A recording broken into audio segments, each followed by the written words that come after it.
नमस्कार दोस्तों, आप लोग यह कहानी कहां से देख रहे हैं? अपने शहर का नाम जरूर बताइए, क्योंकि आज जो कहानी आप सुनने जा रहे हैं वह सिर्फ एक कहानी नहीं, बल्कि एक ऐसा कड़वा सच है जो दिल को अंदर तक हिला देता है। यह कहानी है एक असहाय पिता रघुनाथ जी की और उनके इकलौते बेटे आयुष की।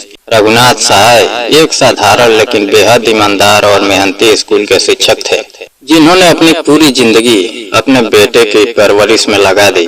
उनकी पत्नी का देहांत तब हो गया था जब आयुष बहुत छोटा था, और उस दिन के बाद रघुनाथ जी ने अपनी जिंदगी की हर खुशी त्याग दी। उन्होंने कभी दूसरी शादी नहीं की, क्योंकि उन्हें डर था कि कहीं उनके बेटे को माँ का प्यार कम न मिल जाए। उन्होंने अपने बेटे को ही अपना सब कुछ मान लिया था। आयुष भी अपने पिता से बहुत प्यार करता था और उसने पढ़ाई में कड़ी मेहनत करके एक बड़ी कंपनी में नौकरी हासिल कर ली। समय बीतता गया और एक दिन आयुष की शादी नेहा नाम की लड़की से हो गई। नेहा देखने में सुंदर और बातों में मीठी थी। उसने शुरुआत में ऐसा व्यवहार किया कि हर कोई उससे प्रभावित हो गया। वह रघुनाथ जी की सेवा करती, उनके लिए खाना बनाती, उनके पैर दबाती और मीठी बातें करती, जिससे रघुनाथ जी को लगा कि उनके घर में बहू नहीं बल्कि बेटी आई है। लेकिन यह सब एक दिखावा था। कुछ महीनों बाद आयुष को विदेश जाने का मौका मिला। यह उसके करियर का सबसे बड़ा अवसर था। वह अपने पिता को साथ ले जाना चाहता था, लेकिन रघुनाथ जी ने मना कर दिया और नेहा ने भरोसा दिलाया कि वह उनकी पूरी देखभाल करेगी। आयुष उसकी बातों में आ गया और विदेश चला गया, लेकिन उसके जाते ही नेहा का असली चेहरा सामने आ गया। उसने अपने भाई विक्रम और अपनी माँ को घर बुला लिया और तीनों ने मिलकर रघुनाथ जी के साथ अत्याचार शुरू कर दिया। उन्हें उनके घर से निकालकर छत के एक अंधेरे और गंदे स्टोर रूम में डाल दिया गया, जहाँ न रोशनी थी, न हवा और न ही कोई सुविधा। उन्हें दिन में एक बार बासी खाना दिया जाता और कई बार वह भी नहीं मिलता। विक्रम उन्हें मारता और गालियां देता और नेहा उनकी पेंशन का पैसा अपने कब्जे में लेकर ऐश करती रही। रघुनाथ जी हर दर्द सहते रहे, क्योंकि उन्हें अपने बेटे के भविष्य की चिंता थी। हर बार जब आयुष वीडियो कॉल करता तो नेहा उन्हें साफ कपड़े पहनाकर कैमरे के सामने बैठा देती और धमकी देती कि अगर उन्होंने कुछ बताया तो वह आयुष की जिंदगी बर्बाद कर देगी।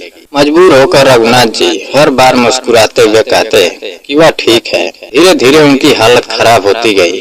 ठंड के मौसम में बिना कंबल के रहना, भूख और बीमारी ने उन्हें तोड़ दिया। उनकी सांस की बीमारी बढ़ती गई, लेकिन उन्हें दवा भी नहीं दी गई। एक रात उनकी हालत बहुत ज्यादा खराब हो गई। उन्होंने मदद के लिए आवाज लगाई, लेकिन नीचे बैठे लोग उनकी मौत का इंतजार कर रहे थे। उस रात उन्होंने अपने कांपते हाथों से एक डायरी में अपने बेटे का नाम, आखिरी संदेश लिखा और दम तोड़ दिया। अगली सुबह जब नेहा और उसके परिवार को यह पता चला तो वे घबरा गए। उन्हें डर था कि अगर सच सामने आया वे पकड़े जाएंगे। इसलिए उन्होंने एक खौफनाक योजना बनाई। उन्होंने रघुनाथ जी के शव को किसी और के नाम पर जलाने का फैसला किया और आयुष को फोन करके बताया कि उसके ससुर का देहांत हो गया है और उसे तुरंत वापस आना होगा। आयुष यह सुनकर टूट गया और तुरंत वापस लौट आया। वह सीधे शमशान घाट पहुंचा, जहां अंतिम संस्कार की तैयारी चल रही थी। नेहा रोने का नाटक कर रही थी और उसका भाई मुखाग्नि देने जा रहा था। तभी अचानक तेज हवा चली और कफन का एक हिस्सा हट गया। आयुष की नजर उस पैर पर पड़ी जिस पर एक पुराना निशान था। वह निशान उसके पिता का था। उसका दिल जोर से धड़कने लगा और उसने पास जाकर टैग देखा जिस पर उसके पिता का नाम लिखा था। यह देखकर उसके पैरों तले जमीन खिसक गई। उसने तुरंत कफन हटाया और देखा कि वह उसके अपने पिता का शरीर था, जो अत्याचार और भूख से टूट चुका था। यह देखकर वह फूट पड़ा और जोर जोर से रोने लगा। उसका गुस्सा फट पड़ा और उसने नेहा और उसके भाई को पकड़ लिया। वहाँ मौजूद लोग भी सच्चाई देखकर हैरान रह गए। पुलिस को बुलाया गया और तीनों को गिरफ्तार कर लिया गया। पुलिस ने घर की तलाशी ली और उस स्टोर रूम को देखा जहां रघुनाथ जी को रखा गया था। वहां से उनकी डायरी मिली, जिसमें उनके दर्द और त्याग की पूरी कहानी लिखी थी। अदालत में जब यह डायरी पढ़ी गई तो सबकी आंखों में आंसू आ गए। जज ने इस अपराध को बेहद क्रूर बताते हुए नेहा, उसके भाई और उसकी माँ को उम्र कैद की सजा सुनाई। आयुष को न्याय तो मिल गया, लेकिन उसने अपने पिता को खो दिया था। वह खुद को दोष देता रहा कि उसने अपने पिता को अकेला क्यों छोड़ दिया। उसने अपना करियर छोड़ दिया और अपने पिता के नाम पर एक वृद्ध आश्रम बनाया, जहां वह बेसहारा बुजुर्गों की सेवा करने लगा।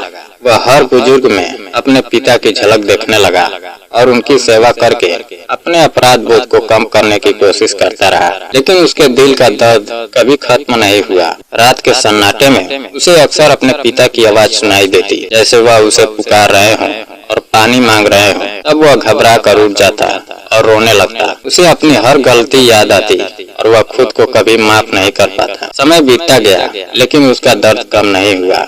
उसने अपने जीवन को पूरी तरह सेवा में लगा दिया। वह हर बुजुर्ग को अपने पिता की तरह सम्मान देता और उनकी छोटी छोटी जरूरतों का ध्यान रखता।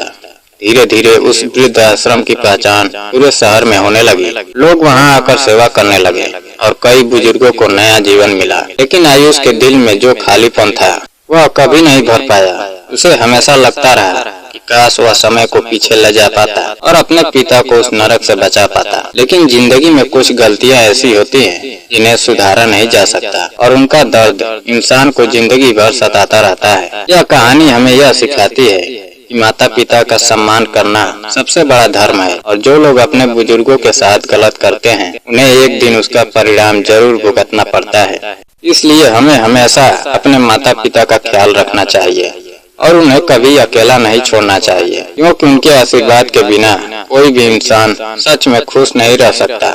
और अंत में बस इतना कहना है कि जीवन में चाहे जितनी भी सफलता मिल जाए, लेकिन अगर माता पिता दुखी हैं तो वह सफलता बेकार है। इसलिए उनके साथ समय बिताइए, उनका सम्मान कीजिए और उन्हें वह प्यार दीजिए जिसके वे हकदार हैं।